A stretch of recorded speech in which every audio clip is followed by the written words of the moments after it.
Olá, seja muito bem-vindo a mais um episódio do nosso Soulcast, Trade Marketing levado a sério. Esse canal é dedicado a discussões, reflexões e muitas experiências relativas ao Trade Marketing.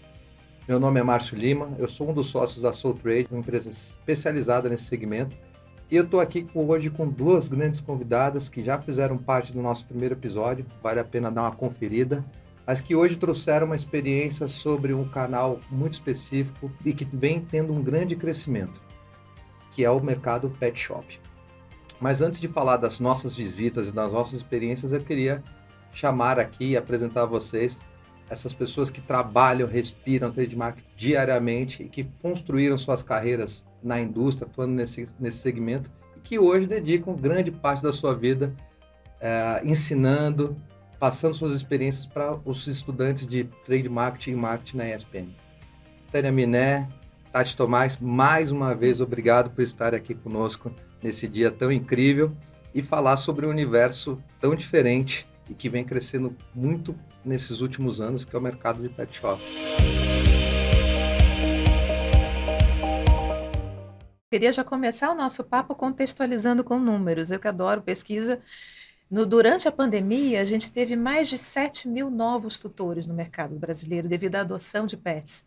Então, o mercado já vinha borbulhando já, né, há décadas, e com a pandemia foi essa explosão de novos tutores. Então, é uma oportunidade muito grande para esse segmento, trabalhar o ponto de venda digital, o ponto de venda físico, pegar esse novo tutor pela mão. Tem algumas empresas e a gente tem alunos no segmento agro e tem uma que, especialmente, eu navegando no site deles, tinha lá uma abinha novos tutores. Isso é genial. É você pegar essa pessoa que está entrando nesse mercado e pegar pela mão e ajudá-la aí a navegar nesse universo de produtos e serviços. Então, assim, só para contextualizar o quanto que esse mercado realmente está crescendo muito e as empresas estão se movimentando em relação a isso. O que a gente pode observar, complementando também, é a questão da como é interessante agora com a nova publicação do censo 2022, 2023, o número de pessoas vivendo sozinhas, de domicílios com uma pessoa apenas. Então, o PET ele tem sido, tem virado aí uma forma das pessoas se conectarem e terem uma companhia, entre aspas, de um serzinho aí que pode também ajudar a solidão das pessoas. Então, a gente sabe que tem crescido o mercado, aumentou na pandemia, e a tendência é que esse mercado se sofistique por meio de novos serviços, né? Então, a gente vai falar também daqui a pouquinho sobre isso. E muitos casais jovens também que são pais de pet. Né? Que preferem não ter filhos, exato. né? Que preferem não ter filhos, mas ter pets. Eu tenho vários amigos assim também. Então vamos acabar o mistério, né? Hoje o nosso case, as nossas visitas, especificamente a uma loja, foi da Pet Love, né? E aí a gente até criou uma chamada aqui, já que os pets não são todos iguais, porque a loja deveria ser, né? Pet Love é uma loja diferente. Vamos falar um pouco de Pet Love, né? Pet Love, ela existe já há alguns anos, nasceu no canal digital, né? E como que vocês viram essa primeira migração, essa loja que a gente visitou lá em Moema, que é a primeira loja deles? Acho que a tentativa é de sair e fincar o pé no varejo físico é muito positiva. Ela não é uma loja grande, acho que vale a pena a gente detalhar para que vocês, para quem não é de São Paulo, para quem não visitou, vale a visita, né? Uma loja bonita, fica em Moema. Ela tem 3 pisos, é uma loja muito bacana no sentido de ser construída pensando no pet e nos seus tutores, né? Então, todo um cuidado pensando no pet. Ela fica num bairro residencial, próximo ali ao Parque do Ibirapuera, então ali circulam muitos pets de alguma forma já naturalmente, e essa vinda para o varejo físico traz. Ela não é comparada com uma Pets e uma Cobasi no sentido de tamanho de loja, de sortimento e de proposta, talvez, de formato. Ela é uma loja mais boutique, com um sortimento mais limitado, né? E conta aí com as suas prateleiras virtuais, que foi a sua origem, para poder complementar aquele sortimento no varejo físico, né? Não sei Eu se... acho que assim, o que você estava colocando, Márcio, eles foram para o varejo físico para gerar essa conexão com o tutor. Porque quando você fica no online, você trabalha muito na questão muito trabalhando os pés de uma forma ali muito pragmática. Na hora que você cria uma loja física, você cria a oportunidade de criar essa conexão com o tutor. E é isso que eu acho que está no DNA dessa loja, da marca também. Então, eles têm também, a gente pode ir viajando aqui nos raciocínios? Pode, né? Claro, fique à vontade. Então, eles têm também um espaço no Parque do Ibirapuera que é gigantesco, que é o maior espaço aberto para pets da América Latina. Fica aqui em São Paulo, no Parque do Ibirapuera. Então, é uma marca que se preocupa muito com isso, com essa conexão com tutores e pets, espaços de convivência, e eles trouxeram isso de uma forma muito agradável para essa loja. Então, a Tânia já adiantou que a loja tem 3 pisos. No piso superior tem esse espaço de convivência, que é justamente para os pets interagirem entre si e os tutores também. Então, assim como a gente comentou no episódio passado, que a gente falou do escapismo lá da Soneda, aqui também é o escapismo. Você sai ali do dia a dia, do seu passeio pelas ruas de um bairro residencial e vai para um lugar onde seu pet possa se divertir, ficar solto. Então, a gente fala muito de centralidade no cliente, e essa loja que eu acho mais bacana nela é que a centralidade é no pet. Então, o pet é o protagonista em tudo, não só na parte arquitetônica, mas também toda a comunicação é voltada para o pet. A gente vai estar, né, você vai estar mostrando algumas imagens aí da nossa visita, mas só trazendo um teaser assim de como eles trabalham isso. É o pet no centro o tempo todo, tudo pensando no pet. Isso é muito curioso, né? A gente tem um cliente que atua nesse segmento, a Mars e a Royal Canin, e existe uma camada, né? Para quem estuda marketing, trade marketing, tem sempre a história de quem é o shopper e de quem é o consumidor, né? E nesse caso é muito latente que o consumidor são os pets, os gatos, mas eles não tomam a decisão daquilo mesmo que eles vão usar, do que vão vestir, do que vão comer. Então tem sempre uma discussão muito ampla. Essa loja deve ser feita para o shopper ou para o consumidor? E aí? Eu acho assim, o pet, ele precisa se sentir à vontade. Você não pode... Tem shoppings, tem lojas que não aceitam o pet entrar, hotéis que não aceitam o pet entrar. E essa loja, ela tem um cuidado, uma coisa que nos chamou a atenção logo na entrada, ela tem o cuidado de ter um portãozinho que impede que o pet vá sozinho para a rua, que é o grande temor dos tutores, né? Então, ela tem que estar voltada para o pet, mas ela tem que falar com o tutor. Ela tem que se comunicar com o tutor, para o tutor também entender o propósito da loja, o que ela está defendendo ali, e até porque tem normas de segurança, normas de convivência, nesse espaço que a Tati comentou, o que é no piso 3, lá no piso de cima, que é o Pet Play, tem normas de convivência. Você não pode colocar lá um pitbull que vai, sei lá, pode atacar os outros cachorrinhos que ficam soltos. Então tem que ter todo um cuidado, porque você está falando de questões pets, de segurança, né? de higiene, tem De todas higiene normas de também. convívio ali. Normas de convívio, como num condomínio, né? Então, para eles também tem. Então, eu acho assim, ela tem que falar, proteger o pet e se comunicar com o tutor, para o tutor poder, obviamente, ele está ali sabendo como ele tem que conduzir a sua compra, a sua visita dentro daquele espaço, né? Legal. Tem um ponto que é crucial de quem faz essa migração do canal digital para o canal físico, né? Sortimento, está aí na tela, né? Quando você abre lá o seu canal digital, marketplaces, volume de produtos, a oferta que você pode fazer para o seu público é infinita quase, né? Inclusive no âmbito não só de produtos, mas também de categorias. Como é que vocês viram esse sortimento representado numa loja de bairro tão pequena, como vocês mesmos trouxeram, não é o tamanho de uma Pets, uma Cobasi? Como é que a Pet Love tem solucionado isso e fazendo uma oferta de todo aquele seu mix do canal digital numa loja relativamente pequena no bairro de Moema? O que a gente observa, eles trabalham até com uma amplitude razoável, mas com uma profundidade reduzida. Então, eles não conseguem ofertar muitas marcas de ração, muitas marcas de tapete, mas eles trabalham com um pouco de cada. Então, tem todos os itens básicos para as categorias de pet, tanto cães quanto gatos. Eles têm todas as categorias, mas com um sortimento mais enxuto em termos de marca, em termos de profundidade. E o que a gente observou que eles estão também privilegiando nessa loja, não sei se é da marca ou se é mais focado nessa marca, acredito que seja mais da marca como um todo, é a marca própria. Então, que a fabricação, né, própria, enfim, eles estão trabalhando e estimulando muito isso. Quando a gente vê o planograma das gôndolas, a gente tem sempre marca própria no olhar de visão do shopper, que é o ponto quente da gôndola.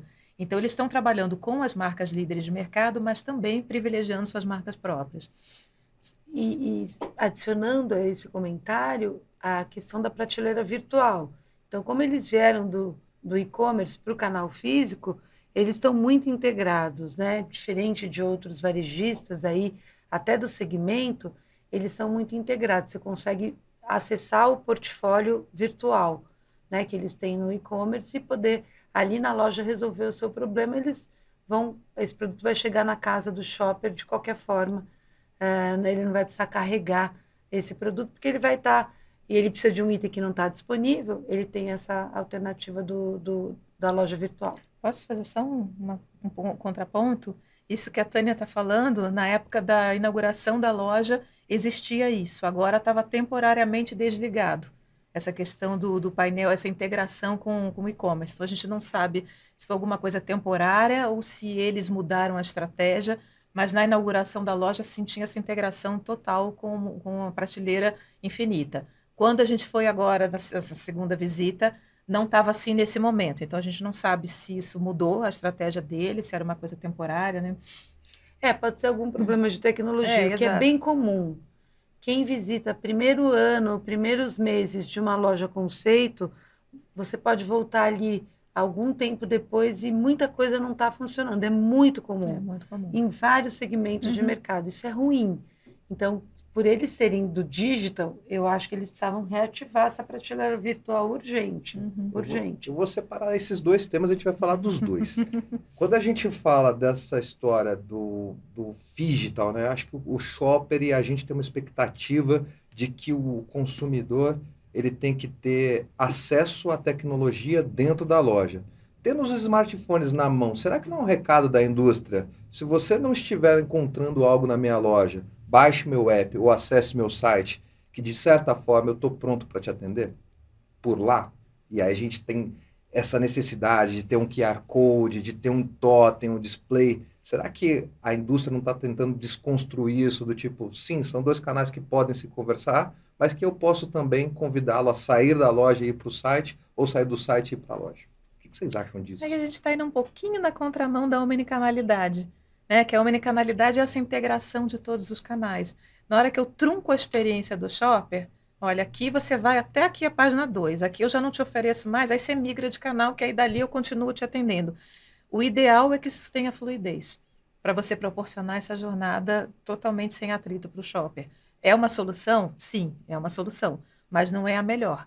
A melhor seria a omnicanalidade, onde o shopper consegue ir fluido de uma plataforma para outra, sem ter que interromper a sua jornada em uma e migrar para outra e retomar na outra. Sem ter essa fricção, né? Exato. Sem ter essa fricção.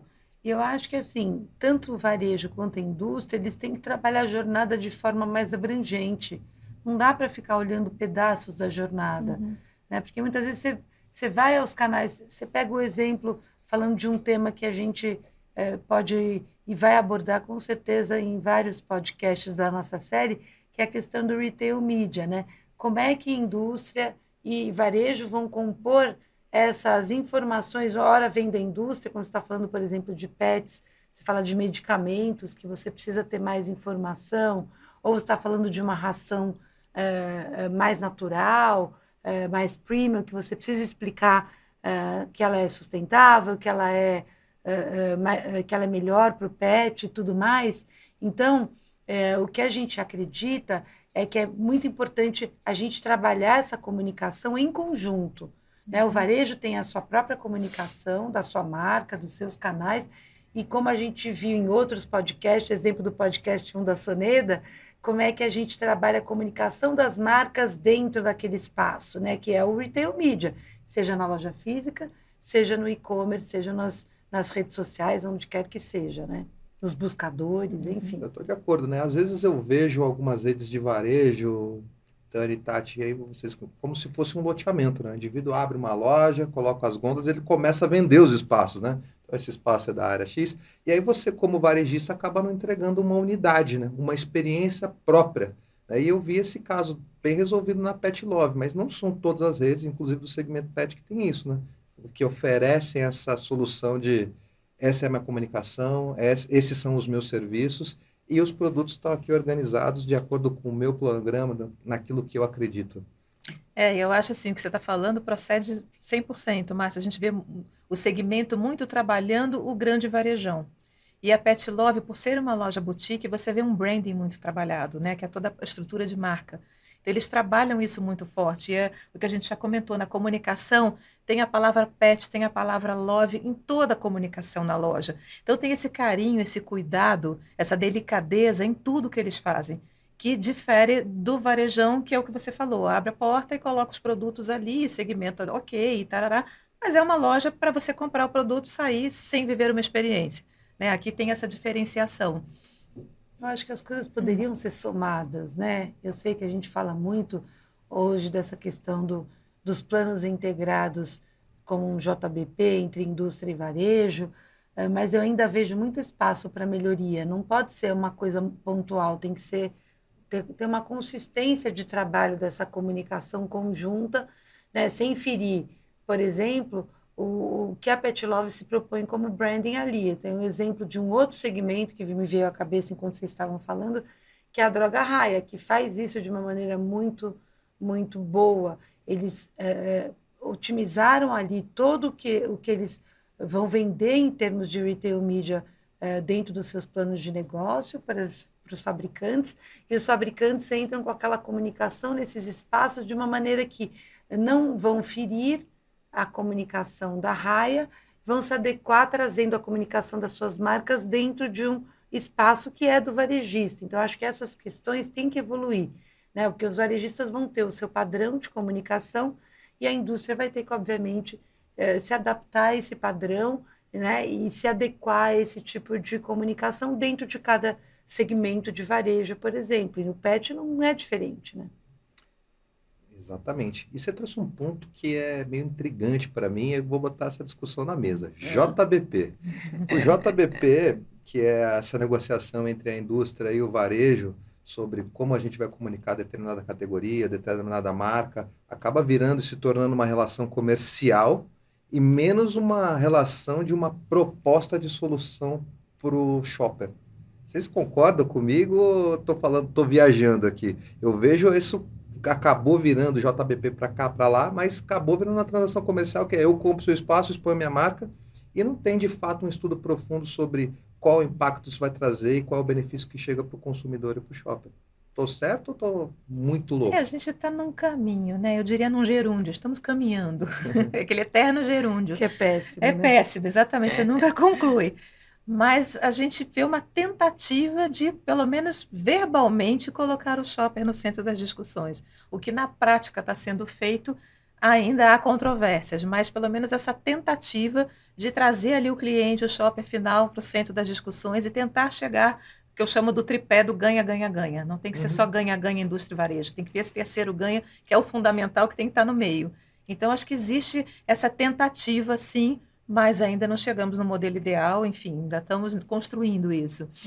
Que o princípio do JBP, ele nasce do cliente final, do shopper. Né? Então, você constrói planos de negócio entre varejo e indústria, entre indústria e distribuidor, entre diversos negócios aí, com a visão voltada para fora e não para dentro. Há uma comercialização do JBP, ele tem que ser uma ferramenta comercial per si, porém, você não pode perder lá no fundo a visão, lá no fundo não, vamos colocar lá no centro a visão do cliente. Na teoria, ele é na visão do cliente, precisa ver se na prática o cliente não é esquecido no meio do caminho, né? Se não se esquece o shopper aí, abandona-se no meio do caminho. Eu acho que para quem está buscando essa entrega legítima, né? Eu acho que a Pet Love, a gente já falou um pouco sobre isso, entrega uma comunicação proprietária, né? A entrega da Pet Love me parece uma entrega de quem está fazendo para o seu shopping, para a sua vizinhança, para o teu entorno, para o teu cliente digital. E aí, falando um pouco de propósito, né? A gente tem até algumas fotos, alguns slides. Eu queria que vocês pudessem compartilhar com a nossa audiência, o pessoal que está assistindo com a gente, o que vocês enxergaram desse propósito e como é que eles estão desdobrando isso no ponto de venda e na rotina da Pet Love e a aproximação com seus consumidores? Acho que em todos os, para quem tiver a oportunidade de visitar a loja ou olhar os arquivos que estão sendo mostrados aí no YouTube, na apresentação, a gente vem em todo lugar, da entrada da loja, nas paredes, nos recadinhos, nas normas de convivência. Tudo é delicado, tudo é dedicado mostrando o seu propósito. Isso é comum em vários segmentos, talvez não com a intensidade e com vamos dizer assim, o alinhamento, a harmonização que eles fazem. Mas eu vejo em muitos varejistas de moda, varejistas de cosméticos, colocarem o seu propósito ali no check-out, na entrada da loja, na parede. Só que assim, não adianta você ter o seu propósito lá e a loja não traduz o seu propósito. Cultura, né? Exato. A loja não traduz a sua cultura. Então, você não pode falar de sustentabilidade, você pega a loja da Natura, por exemplo, na Oscar Freire, ela fala de sustentabilidade. A loja inteira, ela é voltada para isso. Então, eu acho que essa é uma questão, né? A loja se comunica, a loja vende. Então, como é que a gente vai trabalhar nesse sentido, né? Fazendo só um complemento, a gente está falando de propósito, está falando de comunicação, e no começo do nosso bate-papo eu trouxe o exemplo do espaço deles no Parque do Ibirapuera. E foi uma coisa que durante a nossa visita a gente assim sentiu falta dessa integração desses mundos. Eles têm um propósito tão bem comunicado no ponto de venda, eles têm um propósito tão bem comunicado nesse espaço de convivência gigante do Parque do Ibirapuera, mas um ainda não conversa com o outro. Então, se você está no Parque do Ibirapuera, eles não têm o que a gente chama a gente batizou, né, de call to visit, que é chamar o cliente para visitar a sua loja. E vice-versa, dentro da loja não tem nenhum espaço, nenhuma comunicação, fala, vai visitar o nosso espaço no Parque do Ibirapuera. E assim, os dois espaços são igualmente bem trabalhados com relação a propósito, com relação à comunicação. A gente sentiu falta de um chamando Integrar o outro para visitar o seu espaço. E assim. o curioso é que são relativamente próximos, né? Exato, estão no Inclusive, mesmo né? bairro. Dá para ir a pé. É o mesmo público, né? Exato. Muito bom. Agora, falando um pouco sobre a grama do vizinho é sempre mais verde, já que a gente está falando desses pets, né? Como é que é essa história do varejo querer colocar os seus produtos com marca própria e até a própria indústria começar a abrir suas lojas? Está todo mundo um pouco de olho no negócio do próximo. Como que vocês veem, nesse caso, na Pet Love, que tem lá seus produtos com marca própria já hoje? Acho que esse caminho de marca própria também é um caminho sem volta. Né? Todos os varejistas, ou a grande parte deles, está investindo nisso, ou está cada vez mais investindo. A Tânia comentou agora há pouco o exemplo da Droga Raia, que trabalha divinamente bem todo o seu portfólio de marcas próprias. É uma estratégia de você criar também uma conexão, uma diferenciação para o seu público. Então, você cria um portfólio ali diferenciado, de qualidade, porque também, graças a Deus, marca própria deixou de ser aquela marca de combate de preço. Então, criou-se uma outra imagem de marca própria, que hoje ela é respeitada, ela é até muitas vezes idolatrada pelo seu público. Então, eu trabalhei em vidas passadas minhas na construção de uma grande marca própria de um varejista, e que hoje é uma marca assim, que permeia todas as categorias de produto. Então, é uma estratégia de conexão, de diferenciação. Eu acho que é um caminho sem volta. Eu acho que muito inteligentemente a Pet Love está trabalhando nesse sentido. E o contrário também, a indústria querendo se aproximar e criando as suas lojas de experiência, seus pontos de contato, as suas pop-ups.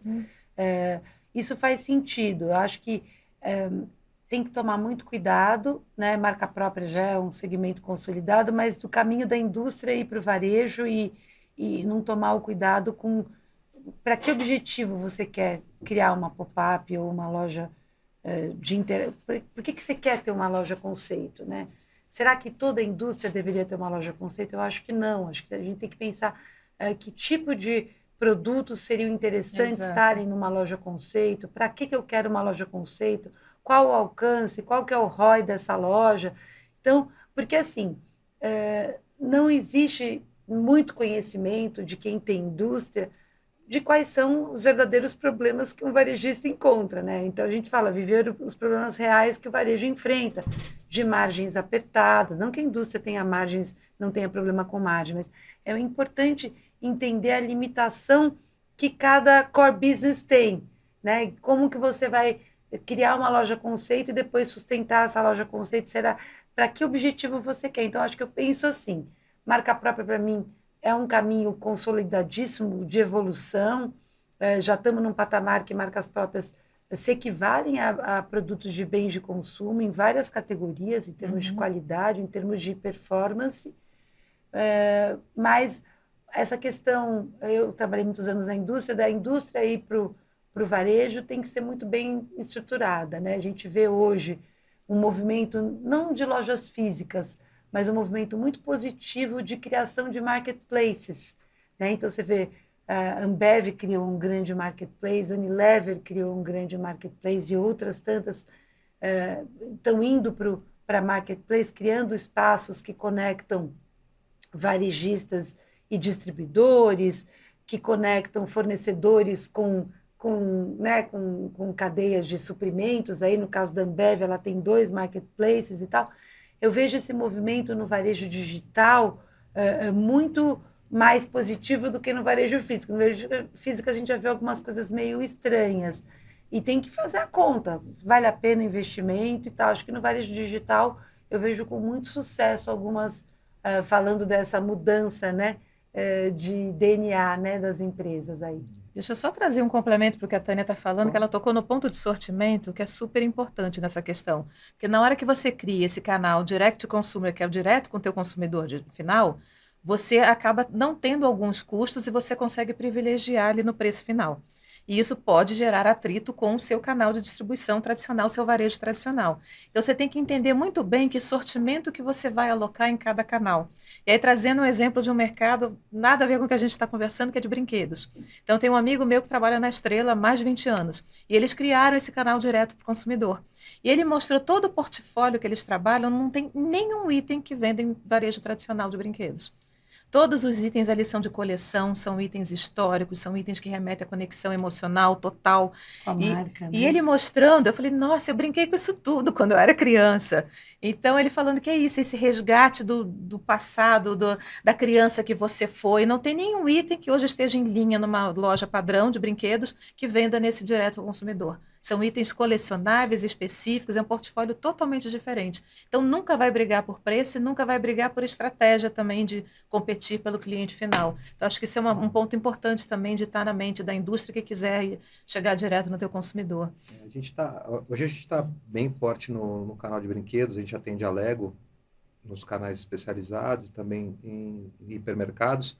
Agora, você trouxe esse case da Estrela e eu tenho uma história muito interessante, né? A Estrela, além dessa loja que você citou de itens mais colecionáveis e mais antigos, eles têm no Shopping Morumbi também, eu não sei se é a única loja, acredito que não, é uma loja chamada Estrela Beauty, que é Sim, uma loja de sensacional. maquiagens, vestidos, e eu só tenho filhos meninos, né? Mas tenho uma sobrinha que eu sempre tive vontade de ter uma filha menina e às vezes eu sinto essa necessidade, é o que fazer por ela. E eu tive uma experiência com ela que foi um dia incrível, onde a gente passou, eu e ela, peguei ela na escola, fui até essa loja para viver esse dia de princesa.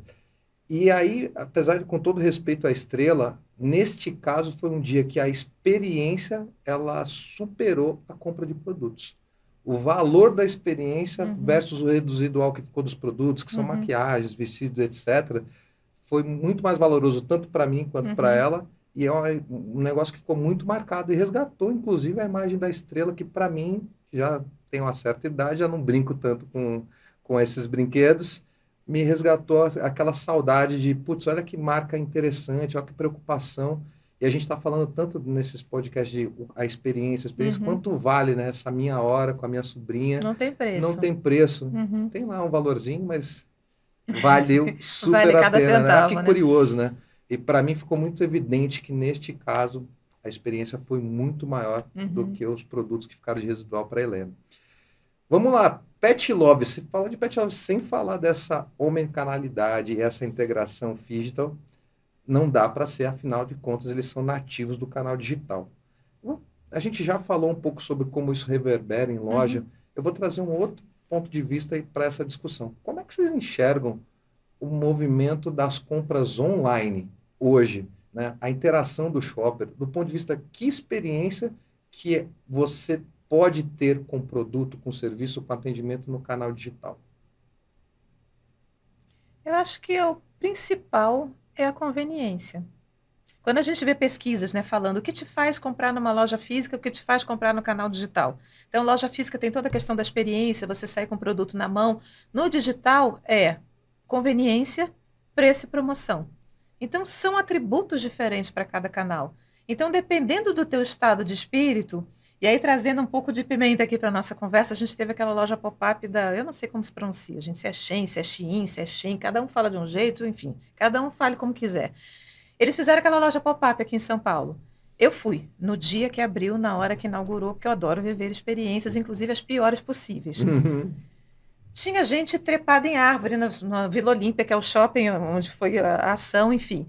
Mas para falar assim, tava uma muvuca de gente, a mulherada se debatendo, a experiência era horrível, tocava um sino, entrava uma boiada para dentro da loja, você tinha 15 minutos para comprar e sair correndo, foi dando ruptura de tudo, um horror de experiência. E aí, quando eu estava no elevador indo embora, aí tinha uma shopper do meu lado com as sacolas, eu falei, você gostou de comprar aquilo? Eu paguei um preço tão bom nesse blazer, eu fiquei pensando, eu compraria do meu sofá e não passaria por nada disso que ela passou. Então, assim, eu acho que o online te traz essa conveniência. Às vezes você está, não estou fazendo nada. Aí você começa, vou comprar esse creme, vou comprar isso aqui. Eu adoro. E tem dias que eu estou muito afim de ir num shopping, numa loja física. Então, assim, não dá para competir a experiência. Eu acho que o online traz esse conforto. E mesmo essas lojas chinesas, que antigamente tinham um prazo de entrega muito demorado, hoje já estão mais ágeis também. Então, acho que essa conveniência jamais vai ser substituída por uma loja física e os atributos da loja física também não vão nunca serem superiores aos atributos do e-commerce. Acho que os dois convivem bem. E nesse sentido, a jornada ela é toda. Tem um estudo do Google que a gente chama de Decoding Decision. Vocês entrem no Think with Google Brasil, tem lá esse artigo da jornada lá, bem interessante. É meio longo, mas tem um resumo lá no Think with Google que fala que a jornada ela é toda bagunçada. Então, muitas vezes, você navega por vários canais. Você pode entrar, muitas vezes, numa Amazon ou no Mercado Livre, por exemplo, para buscar um item que você não está encontrando, que você nem sabe o nome. E, às vezes, entrando no Marketplace, você pode resolver a sua vida, né? Como é que chama isso mesmo? Uma categoria que você nunca comprou, que você nunca... não está familiarizado com a terminologia daquela categoria. Então, eu acredito muito, como a Tati já falou, e você mesmo, Márcio, já falou, nessa integração, os canais, eles se complementam. Um não exclui o outro. Né? Eu acho que essas questões dependem da sua jornada, como é que você está começando, como é que você quer terminar, depende do que você está buscando, né? Qual que é a sua às vezes missão de compra, essa integração ela é tão latente, por exemplo, a gente que dá aula, né? Tem alunos que falam, às vezes eu estou dentro da loja comprando uma roupa, eu consulto no app, está mais barato no app, eu compro na hora no app, digo que vou retirar na loja, vou lá e pego do cabide, mas paguei o preço do app. Então, essa integração que aparece nesse artigo do Think of Google, cada vez maior, né? Você compra num lugar, tira do outro. Então, você tem que disponibilizar todas essas alternativas para o shopper comprar do jeito que ele quiser e retirar aonde ele quiser o produto. Né? No fim da linha, é isso que a gente tem que oferecer. A gente vai falar agora um pouco sobre visibilidade lá no ponto de venda, e aí a gente até montou esse slide aqui, que ele é curioso, né? Porque quando você vê o site da Pet Love, você vê tudo separado ali, rações, higiene e tal. E na loja é quase um espelho disso, né? Será que eles conseguiram executar? Como que vocês viram isso lá? Estou vendo algumas fotos aqui, cães, gatos. A gente sabe que tem, né? Lá na árvore do pet, os grandes segmentos, tem outros, tem aves também, mas é cão e gato, né? E eu não sei, eu não lembro direito, mas tem alguns mercados que são do mesmo tamanho, dependendo ração, se eu não me engano, o pet e o cachorro. O cachorro é um pouquinho maior que o gato, o tamanho dos segmentos, né? Então, essa divisão dos mundos que a gente viu no podcast 1 da Soneda é muito importante. E a integração, não adianta você ter uma loja linda e um site horroroso. Que acontece? Às vezes a gente vai... vou dar um exemplo do varejo que a gente vai falar de um dos podcasts, que é o esportivo. Você pega a Decathlon. A loja da Decathlon supera e muito o e-commerce. E muito. Eles estão agora melhorando o e-commerce. Eles estão melhorando. Então, acho que essa experiência, gente, é importante. A divisão dos mundos, ficar claro como é que as pessoas, a árvore de decisão, como é que as pessoas vão comprar esse negócio. E essa consistência, você está Exato. acostumado com a loja física, você está acostumado com a segmentação da loja física, então o teu e-commerce tem que traduzir essa segmentação. E vice-versa. E vice-versa, e é isso que a Tânia estava falando, que antigamente a Decathlon trazia segmentações totalmente diferentes nos mundos on e off. E agora ela está trazendo a forma com que ela segmenta a loja física para dentro do seu e-commerce. Então, para quem está acostumado a navegar na loja física, se você se acha melhor no site é hoje porque as coisas se conversam, né? A visibilidade das categorias se conversa. Eu tive por lá, eu vi muito disso, né? Então, até essa foto ela é quase que autoexplicativa, né? Você vê o site e a comunicação da loja, você vê que os tons são os mesmos, as coisas são as mesmas.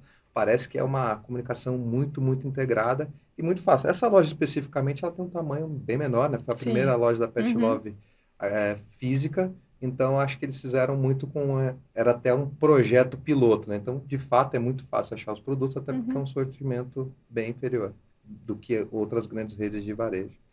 Agora nós vamos falar um ponto sobre super importante, que é sobre o atendimento e pessoas, né? A gente começou o nosso bate-papo aqui, vocês trazendo a história do pai de pet, mãe de pet, que é uma tendência, e a gente vê essa tendência evoluindo, mas a gente também tem uma audiência não, a gente ainda tem muitos vendedores, muitos atendentes que não estão preparados para essa realidade ou que questionam, né? Por que alguém vai fazer uma festa para o seu cão? Como é que vai fazer uma festa para o gato? O indivíduo vai viajar, vai levar um pet no avião, e isso passa muito pelo pilar de treinamento, né? A gente sabe que um lugar como esse, aí pensando no conceito de pai de pet, banho e tosa, serviços veterinários, atendimento, um lugar onde o seu pet vai ficar solto. Como é que treina, como é que cuida e quais são os pontos importantes para botar todo mundo que está dentro de uma loja dessa nessa mesma página? Eu acho que essa coisa começa com o que a gente chama de a experiência do colaborador, né, que em inglês é o EX, né, é o Employee Experience. Então, você tem que treinar os seus colaboradores para eles entenderem, primeiro, ao que você se propõe como negócio, né? Então, o que a Pet Love se propõe? Ela se propõe a ser um varejo que ama pets, que cuida de pets, que entende o pet, que deixa o pet livre dentro das suas lojas. Então, acho que isso é muito importante, eles entenderem que eles estão ali cumprindo uma missão, um propósito da empresa. E eles têm esse treinamento, eles sabem que esses pets não podem sofrer nenhum acidente, nenhum problema. Você está falando de um ser vivo, né? Dentro ali daquele espaço, que ele vai tomar um banho, vai fazer uma tosa, né? Ali embaixo tem a farmácia, tem a aplicação, provavelmente, de medicamentos, vacinas e tudo mais, né? Então, eu acho que essa questão do atendimento começa muito com o propósito e também com o cuidado que deve, né, o pet deve ter por parte do time da Pet Love. Acho que começa por aí. Eu complementaria tudo que a Tânia falou com uma frase que era a frase do Walt Disney. Ele falava: contrate uma atitude e treine as habilidades. Então, acho que para você trabalhar no segmento pet, você tem que ter atitude. Atitude no sentido de você ter que ter amor pelo pet. Não pode ser uma pessoa ali que está ali executando uma função como se estivesse empacotando um arroz, ela está empacotando uma ração, ela está levando o pet para tomar banho. Não pode ser assim. Tem que ser uma pessoa que tem um amor genuíno por bicho. Então, eu acho que muito perfil de contratação é esse. Pessoas que tenham isso na veia, essa atitude na veia, e aí você treina as habilidades, você treina o portfólio, você passa os valores da empresa, mas eu acho que é muito isso. Tem que ter o perfil de contratação correto, senão você já começa errado na largada. Esse processo é muito complexo de treinar o varejo, né? Eu sempre me coloco no lugar do varejista, e aí eu pego uma loja como uma dessas grandes, como Pets e Cobas, você pega o corredor entre categorias standard, premium, super premium, a gente tem ali perto de mais de 30 fabricantes. Um dos nossos clientes, por exemplo, a Royal Canin, tem 180 SKUs distintos, e produtos muito específicos, né? Focado em tecnologia. A Royal Canin, por exemplo, tem produto para filhotes, tem produto específico para cães mais sêniores, tem produtos com necessidade para cães e gatos com necessidades especiais, né, tal. Então, hoje a gente tem um projeto, por exemplo, de treinamento, que é um intuito de ajudar esse varejista e esse balconista para que ele possa ter um repertório de primeiro identificar o que o shopper precisa, para logo após ele poder oferecer, olha, dentro dessa tua necessidade, os meus produtos são esses, as opções são essas, e a mais adequada para a necessidade do seu pet é essa. E é muito complexo pensando no valor que se paga de salário para esses balconistas, né? Então, acho que é uma responsabilidade também da indústria capacitar tecnicamente essas pessoas, né? E aí eu concordo totalmente com você, Tati, que para trabalhar com esse segmento precisa ser pai de pet, mãe de pet e ser apaixonado por bicho. E aqui eu vou fazer uma conexão com o nosso outro podcast, a sensação de déjà vu, né? Porque a gente pega aqui, a gente tem múltiplos espaços, espaço play, veterinário, farmácia, plano de saúde. É muito nessa ideia, nesse conceito de eu sou um espaço onde você pode me visitar e eu tenho uma série de soluções para que você possa ajudar seu cão e gato. Essa é uma tendência, tem outros cases. Como é que vocês estão vendo isso? E, do ponto de vista do shopper, será que ele vai, por exemplo, para uma loja dessa, viver essas experiências? Ele entende esse ponto de venda como um ponto de encontro? Eu acho que sim, que a proposta está tão clara que isso evidencia para quem está dentro da loja. Então, não é só um ponto de venda de produtos, é um ponto de é um espaço de convivência, é um ponto de serviços. E isso, como a gente comentou desde o início do nosso papo, é tão bem comunicado que não tem como um shopper não saber que lá oferece plano de saúde, que lá tem farmácia, que lá tem consultório, porque eles comunicam isso de uma forma muito clara. Então, eu acho que é uma diferenciação de uma loja tradicional, onde você vende produtos, lá você está indo além, você está dando alguns passos a mais em oferecer eles até chamam de ecossistema. Então, eles mesmos falaram, a gente tem esse ecossistema do pet, que a gente oferece diversas alternativas para o tutor. Então, isso é bacana e está muito claro na loja isso, né? Isso é uma tendência já muito, quer dizer, não é mais tendência, é uma realidade, vamos dizer assim, de muitos varejistas, oferecer serviço, estender os seus serviços. Então, eu acho que isso vai de encontro a como é que você pensa no cliente no centro e traz serviços que estão alinhados, obviamente, que fazem ali sentido. Claro. Um plano de saúde para o pet, um plano para ir para o spa, embelezar os cachos do pet, sei lá. Tem até isso, né? Para quem tem pets, conhece. Pergunta final aqui, vocês têm pet? Eu tive umazinha que eu peguei para criar já no final de vida dela. Então foi uma experiência linda, rica, mudou minha vida, mas também foi tão triste que eu não me aventurei de pegar outro. Eu já tive, quando era menina, cachorro. Meus pais são... meu pai, principalmente, gosta de gato, então... mas hoje eu não tenho. Eu tenho só filhos humanos mesmo. Então, estamos lá nesse mix de filhos humanos, filhos de pet. Tati, Tânia, muito obrigado. Foi incrível o nosso bate-papo. Fica o convite aqui para que todos conheçam essa loja da Pet Love. Vale a experiência. É uma loja muito pequenininha e que dá para você acompanhar todas as experiências de uma forma muito rápida e muito prática. Vale a pena. Dá um pulo lá.